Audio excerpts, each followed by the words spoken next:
ரொம்ப நாளுக்கு அப்புறமா இன்றைக்கி தான் 1 hour வாக்கிங் பண்ணேன். ரொம்ப நாள் வாக்கிங் பண்ணாமல் இன்றைக்கி வாக்கிங் பண்ண ஸ்டார்ட் பண்ணதுமே ரொம்ப கஷ்டமாக இருந்துச்சு. வாக்கிங் எல்லாம் பண்ணி முடிச்சுட்டு எனக்கு கொஞ்ச நாளாகவே முட்டை பப் சாப்பிட்ணுன்னு ஒரு கிரேவிங்ஸ் இருந்துகிட்டே இருந்துச்சு. அதனால வீட்டிலையே பண்ணலாம் அப்படின்னு நினச்சிட்டு ஒரே ஒரு ஆனியன் மட்டும் வச்சு நான் எக் பஃப் பண்ணுறதுக்கு ஸ்டார்ட் பண்ணிட்டேன். இதை பார்க்குற நீங்களும் ஒரு முட்டை பப்ஸ் ஃபேனாக இருந்தீங்கன்னா அப்படியே ஒரு கமெண்ட்ஸ் போட்டுருங்க. ஏன்னா முட்டை பப்ஸ்க்கு நான் மிகப்பெரிய ஃபேனுன்னே சொல்லலாம்.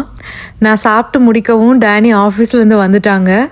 இந்த ஸ்நாக்ஸ் ஐட்டம்ஸ் ஏதாச்சும் நம்ம சாப்பிட ஸ்டார்ட் பண்ணாலே எனக்கு இன்னும் வேணும்னு சொல்லி தோணும்.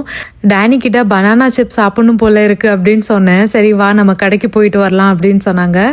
அதுக்கப்புறமா நாங்கள் எனக்கு இந்தியன் ஸ்டோர் தான் ஷாப்பிங் பண்ண வந்திருக்கோம். என்னென்னா ஸ்நாக்ஸ் தான் வாங்க வந்திருந்தோம். வாங்க வந்தது என்னவோ பனானா சிப்ஸ் மட்டும்தான். ஆனால் அந்த கூட நிறைய ஸ்நாக்ஸ் வாங்கிட்டோம். இதுதான் உன்னோட டயட் ஃபுட்டா அப்படின்னு சொல்லி டேனி என்னை கிண்டல் பண்ணிகிட்டே இருந்தாங்க. இப்போ எல்லாம் வீட்டில எல்லாம் ஸ்நாக்ஸே வாங்கி வைக்கிறதில்ல. ஏன்னா இருந்துச்சுன்னா நான் சாப்பிட்டுட்டே இருப்பேன். அதனாலேயே நான் வாங்குறதில்ல. இனி இப்போ வாங்கியிருக்கிற ஸ்நாக்ஸ் எல்லாம் காலியாகிறது வரையிலையும் எனக்கு கொண்டாட்டம் தான். அப்போ இன்னொரு வீடியோவில் பார்க்கலாமா? அது வரைக்கும் டாட்டா.